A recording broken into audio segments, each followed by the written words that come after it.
So, what do you think? It's fucking... Wait, the lights. We're fine. You saw outside. It's like a big bunker. No one can see shit but us. Just me and you. And you ain't seen nothing yet. Tonight I'm gonna show you the 4 wonders of the mall. You plan stuff? We interrupt this program to bring you...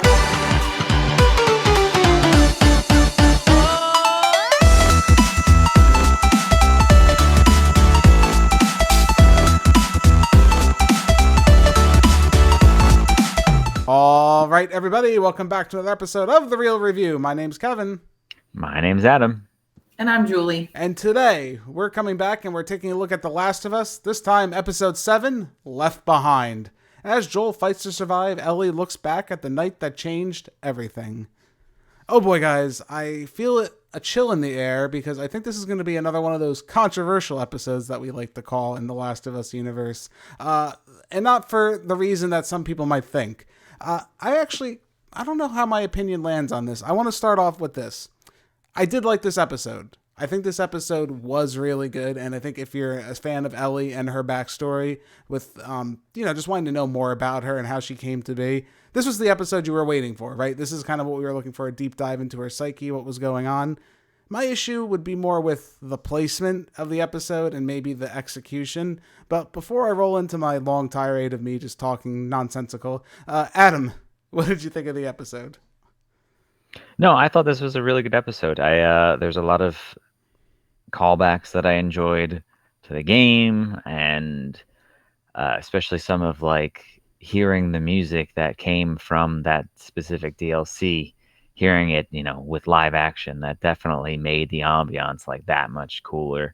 I definitely liked this episode, though. I thought it was very good. Yeah, I think if you were a fan of the game, and especially the DLC portion of the game, I think it gave you what you wanted from that experience, even if I think there were some things that were a little more drawn out than necessary. But again, that's something we'll talk about. But yeah, again, if you were a fan of that, I think it captured all the essence of that DLC perfectly for as far as what we wanted for the Ellie character.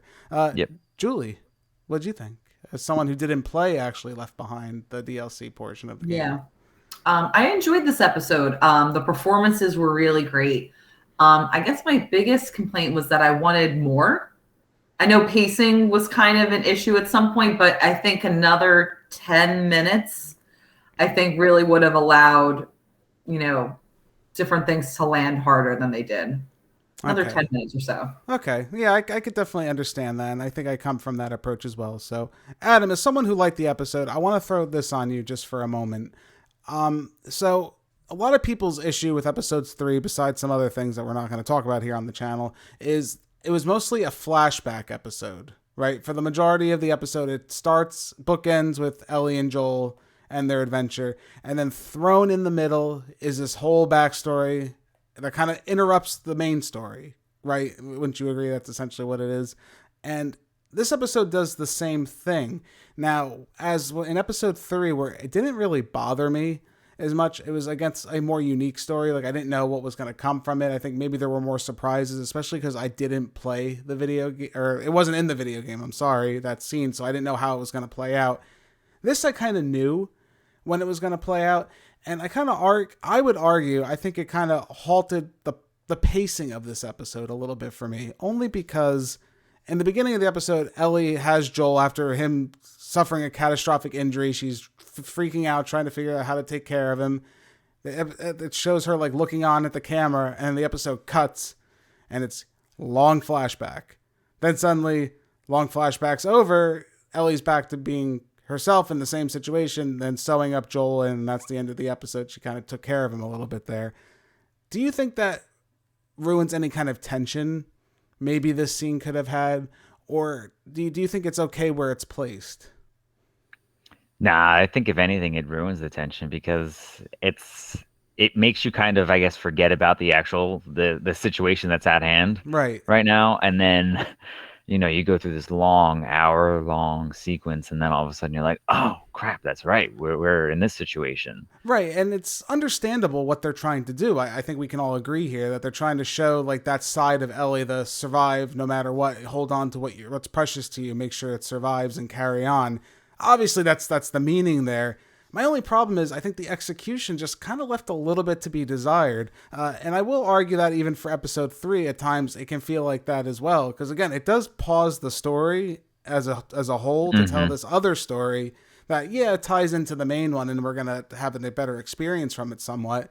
But I think I think that can turn off fans. And I can kind of understand where someone would say if they didn't enjoy the episode that much, that's something I think I could understand for sure from their perspective. I think this is where the game definitely did it better, because with that DLC, it's not just, bookended like it is in the show. It's, you do a little bit of gameplay with the present, and then you do a flashback, and then you go back to the present, and then you do another flashback. I think between all that going back and forth, I think it definitely is paced out much better than it was in the show. I was just thinking, like, for a possible solution, that it might have been better to kind of cut it between like her trying to save Joel, flashback, and then her finding something like sewing him up, flashback again, then her, just going through the motions. And then you can realize, the reason why she was so stressed to save Joel, not only because of their connection, but it's happened to her before. But there just could have been a better way for pacing and for urgency. Yeah, and like I said, I think that's probably my only real issue I would personally have with this episode. It's just like you kind of stated, Julie. It's that I think maybe this episode, I would even argue, would have worked better if it was stretched out over a few episodes and we got little bits and pieces of the story, whether it's like relating to what Ellie had going on or something along those lines. I don't know how digestible it is on its own, just from that perspective, I would say. However, all that being said, I do think it's a fantastic episode. I know I just went on like this whole thing about it not being that great, but I really do. I really did enjoy it. I think, especially seeing, like I said, Ellie's backstory, a character we've come to really care about already, and then to have like this kind of thrown on us about her backstory, especially with Storm Reed, who plays Riley in the episode. She did a fantastic job as well, like just playing with Ellie as far as, that counter personality point. It was a really good time.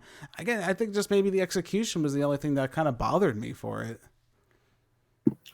Yeah, I mean, even like you said, if it was sprinkled maybe throughout, like instead of just when we first meet Ellie, seeing maybe cutting back then, like when she's being held by the fireflies, do a quick flashback, that scene when she's running in the gym and beating up the other girl. Like there's ways to have sprinkled everything from this episode into the other episodes, take it away from the Kathleen storyline.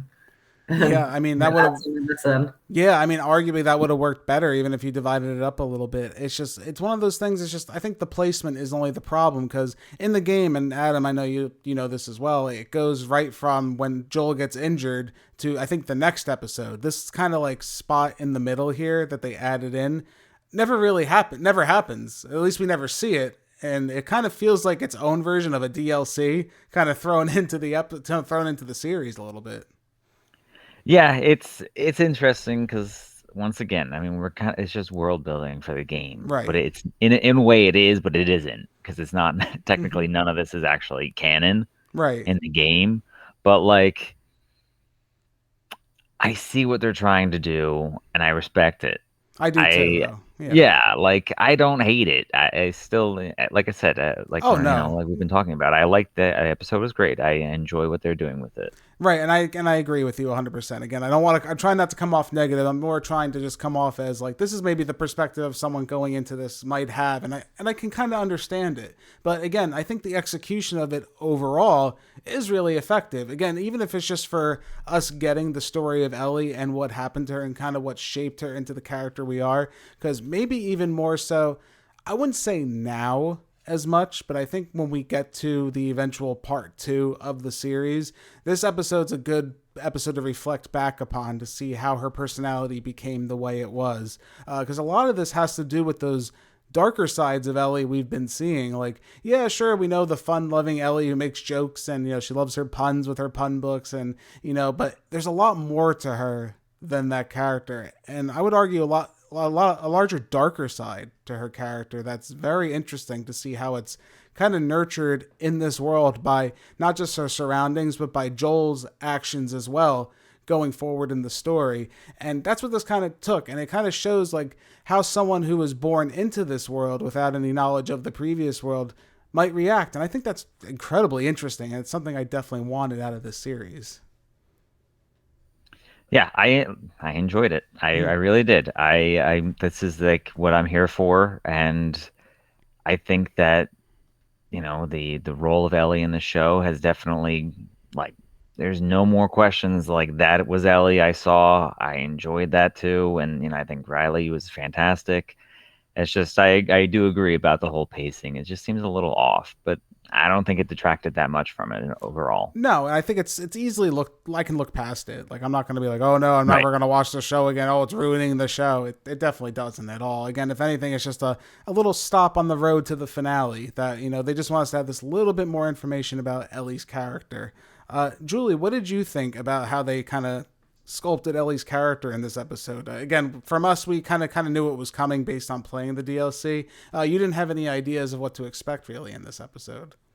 No, but I feel like it really gave us a wide scope of, her ups and downs, with getting into a fight with a girl, at the Fedra base. But then, because she feels so insecure, that's how she needs to lash out. She feels like she has to defend herself. And then being so hurt by, her friend abandoning her, it really just takes you through the highs and lows. I think probably one of the most compelling parts too is after, we're going spoiler, right? Yeah, we can go spoilers. Okay. Yeah, so after the two of them realize that they've been bit, and Ellie is just smashing the display case and screaming and yelling and really seeing that rage come out of her. That was some really compelling acting. Right, and then Riley, on the other hand, is just sitting there. Yeah, not quiet. doing it, just quiet, keeping to herself, reserved. I really like that juxtaposition of the two characters. I think that was really integral to Ellie's character. Again, going forward, I think we're going to see even more of this evolved and shaping throughout the story they're trying to tell. Adam, what other standout moments did you have in this episode? Was there any particular thing that you think they did really well, as far as adapting the DLC for this episode? I like the carousel. I thought that whole scene was good. I love that. I like the carousel. I think it's a little different, but I still liked that scene a lot. And the photo. Oh, well, the photo booth, but especially the Mortal Kombat sequence. Mortal I thought Kombat. that was so fun. That was great. I'm sure the creator of Mortal Kombat, Ed Boon, was probably raising his fist up in the air, all happy about it, just seeing his game being adapted. That was incredibly fun. And it's fun. Again, it felt like, I think there was a comparison I saw somewhere, and I would agree with it. It was kind of like your day off from school in the apocalypse, right? That's what it kind of felt like. And I think that was really fun. It was a different side of the story, again, from something that's been so serious from beginning to end. It was nice just to have all right, what if the mall was abandoned and we just went and had a good day? I kind of like that. And I think that was a fun, just a fun little side adventure, if anything else.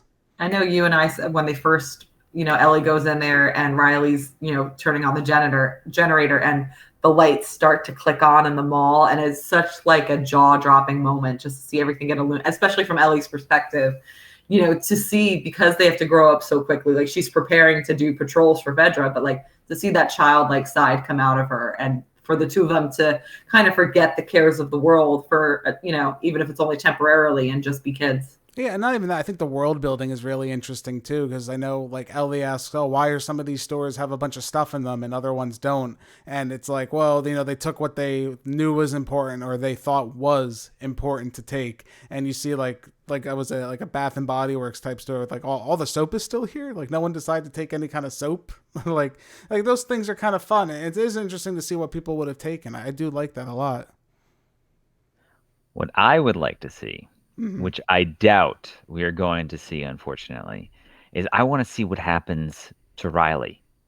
That's what I was going to bring up next, and I'm very happy you brought that up. There's a gap here still, and I would like to see what happens between, that aftermath. I wanted to see that, and I don't know if we're going to be able to see that in the show. Right, and I'm again, very happy you brought that up, because that's kind of what I wanted to go into as our final little discussion point here. That ending, I don't think it's the greatest from that. If we don't get the follow-up to it, like you said, again, I understand what they're going for because it wasn't really so much about the ending. Kind of like the whole story is, it's about the journey more so than the ending to what's going to happen. And inevitably, we know what happened. Ellie survived, Riley didn't. Do we really need more information than that? Not necessarily, I guess. You know, you can get away with it and kind of just use your imagination to understand it. But again, to some extent, I want to know, like you, Adam, I kind of want to see like what happened from there and maybe what happened to get Ellie's journey from that point to where she was even there. I feel like there was, like Julie said, even if it was another 10, 15, even 20 minutes of storytelling, I would have been there for it. I think I really would have been, just to see what happened next. Yeah, especially, you know, with Ellie, you know, ultimately seeing Riley pass or turn, and then for her to come to her own realization that she's not. You know what I mean? Like, that's the part that I was really the most interested to see for her. Right. That facial reaction, right? Right. Like her just looking at her, like, and then just waiting to turn and nothing happening. Like, how long did she wait? Like, when did she realize that I'm not getting sick? And then who did she show that realized that she wasn't getting? There's a lot of questions there as to what happened next. And again, do you need it? Probably not. You know, again, it's one of those things. But with how much time they wasted on other things in this story, especially in regards to like the Kathleen storyline, which I'll beat it with a stick like a dead horse. I don't really care. I didn't like it. All right. I really didn't like it. We wasted time with that. That could have been used here. This episode could have been a little bit longer, especially when you have an actress like Storm Reed playing Riley. She would, you know, how much longer did they have together? Maybe there was more time together afterwards, you know, whatever it was. It would have been just a nice interaction to see. And even if they changed it from the DLC or, you know, added more context to it, it's something I definitely wanted. And I don't think we're going to get it. Do you think, Adam, you think there's a chance we're going back to it? Or I don't know. Maybe I'm wrong. Maybe it'll be in the next episode. But I feel like there's so much that has to happen in the next episode. But even if they did go back to it, would you... Why would you, I feel like, at this point, right? Would you make that argument? Like, you've already spent this whole episode telling that story. I don't want to really go back to it now. Like, that'd be like going back to Bill and Frank, you know, Bill and Frank's episode. Like, you told their whole story there. I don't need you to tell me it again later on or finish telling the story somewhere else. It's already over. Yeah. Especially because you chose this model of storytelling, because you decide that I want to take a whole event and make it a whole episode. You can't really do that. Like, you can't kind of like to change your mind to the style of storytelling you want to take. You have to stick to it.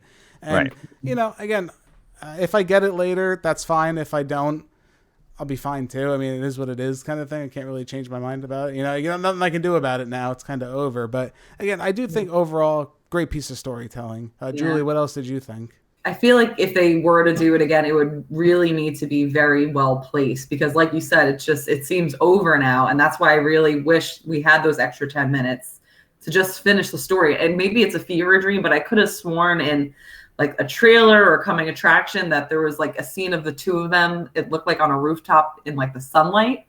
So maybe they watched the sunrise, and, you know, so I could be completely fabricating this, but I feel like I remember from somewhere.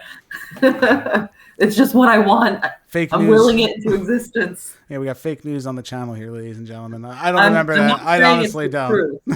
I'm just saying.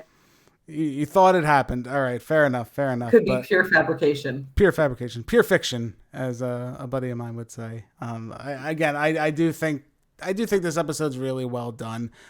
You know, we can go on in circles talking about it, but I think we're at that point where we're ready to give our final scores on it. I'm going to give The Last of Us Episode 7, Left Behind, a 9 out of 10. How am I doing that? Finish him! Do not finish me. But then you wouldn't get to see this. Oh, fuck. Okay, that was pretty cool. This is another really good installment of the series. Definitely not even in the range of being the worst by any means. What I really think it only suffers from, I think, is its positioning as in the show as a whole. Maybe I wish I got it earlier. Maybe I wish I got it divvied up. Just the way it was presented didn't really appeal to me that well. But again, it's one of those things. There's no denying how well it was done. Even if I don't agree necessarily with how I got it, I still have to commend how well it was done. I got more of what Ellie got. I got more of this Riley character who I really enjoyed as being a foil to Ellie and helping to tell her story. Poor Joel, he had to lay there in a blanket the whole episode shivering, which is a funny meme in its own. Babushka Joel, getting his little stitches with a dirty needle and some thread. But you know what? He can wait a little bit until, we get a little bit more of Ellie, because next episode, I think it's going to be a lot going on if the show and the game have any continuation of sorts together. So, Adam, where do you stand with this one? Okay, well, I'm going to give The Last of Us Episode 7, Left Behind, a 9 out of 10 as well. Let's go, bunny. Oh, shit. What should we do? Okay. Bunny ears? Wait. Back to back? Yeah. Just scary. Okay. I really liked the episode. I thought it was good. It definitely fit in with the world, and I think it was well executed. Some pacing issues, sure, but I don't think it detracted enough to make it that bad of an episode. No, and I think this also adds maybe to the point where I'm curious how this show will look as a binge watch versus how it was watched separately. That's something I think maybe we'll discuss at the end of the series. Once everything's come out, we'll do like a final wrap up of our thoughts on the show, because I really would be curious to see how it would stand that way, because I think the show has maybe more potential as a binge watch than it does as a week-to-week kind of airing, because I think it is a little more enjoyable. I can agree with that. Especially because like a game, you typically would marathon for a longer period of time. So True. Again, I could kind of see it that way. But hey, I agree with you, Adam. Not a bad score. Not a bad score at all. Julie, where do you stand with this one? I'm going to give this episode an 8.5. What are you talking about, Riley? It's over. It will be. But not yet. It ends this way for everyone sooner or later, right? Some of us just get there faster than others. But we don't quit.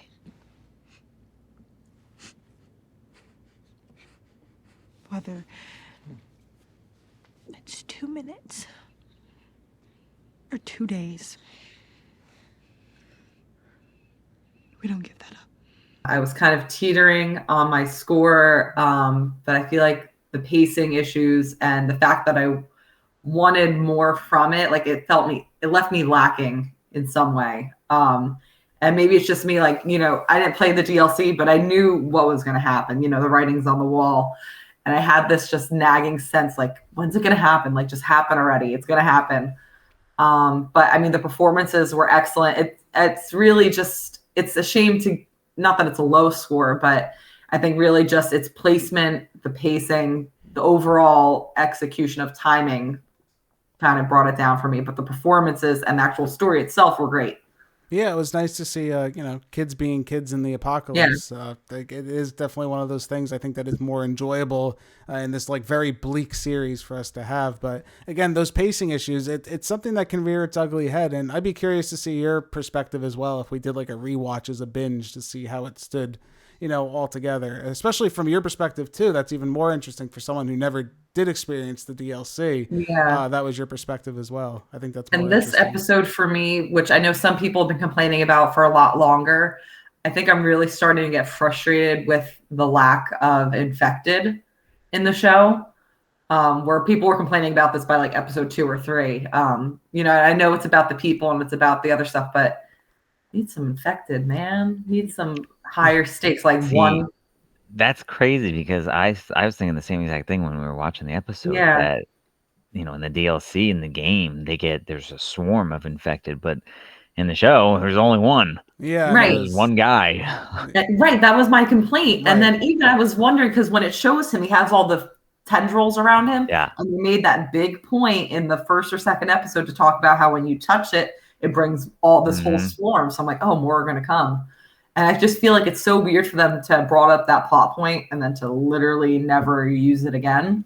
Yeah, it's interesting. I wonder, again... And that's not the episode's fault. It's just the show. It's a nitpick of the whole show now. No, it is. It's a series issue that we've seen kind of growing a little bit, especially after we got the bloater introduction with all the infected. We really didn't get much else after that, to be honest. How many did we get on not even 5 since that episode. If that is this the first one? Probably, because it is, isn't it? In the Tommy episode, there was none. Yeah. Yep. So that's interesting. And I think a lot of that has to do with budgetary reasons. I think we're all going to be honest here. I think they kind of, they saved it for the big episodes when they could have. But unfortunately, in a show like The Last of Us, it's a zombie. It's not a zombie show, but it is a zombie show to some extent. You do have to feed the masses a little bit with what they want. And, a little more tension with, like you said, even a handful in this episode would have been enough. Like a dozen would have been fine. And that would have been maybe a lot more interesting than just one little tussle they had with one infected that they barely got out of alive. I don't know. Maybe a little bit more would have worked in this episode just to raise the tension a little bit. Because especially with their kind of excuse was like, oh, look, the doors were open. It's been cleared out already. They must have taken care of it. Okay. Like, really? But that one just happened to be there when they were clearing out the rest of them. If you go by the logic of the show, that kind of doesn't make sense, right? Wouldn't that one have woken up with the other ones when they were cleared out? Possibly. One would think. But again, this doesn't detract from the show. I think the show is really good, but it is something worth pointing out, and it's something I think will, again, once we get to the finale and once we get to the whole, looking at the series as a whole, it is something worth discussing. Maybe they did miss something along the lines with the infected. But anyway, guys, thank you so much for joining us for this episode of The Real Review. My name's Kevin. That's Adam. That's Julie. We are your Real Movie Guys. Real guys, real movies, real thoughts. We'll catch you next time. Bye. Bye. If you guys like what you've seen here today, consider giving this video a like and leaving your thoughts in the comments below. If you want to stay up to date with everything Real Movie Guys related, make sure to hit that subscribe button and check us out on Instagram, Twitter, and Facebook. And don't forget, all you audio listeners at home, we are available on many podcasting platforms. Just search The Real Movie Guys, you should pop right up. Thank you again all so much for joining us on this episode of The Real Review. We are The Real Movie Guys. Real guys, real movies, real thoughts. Catch you next time.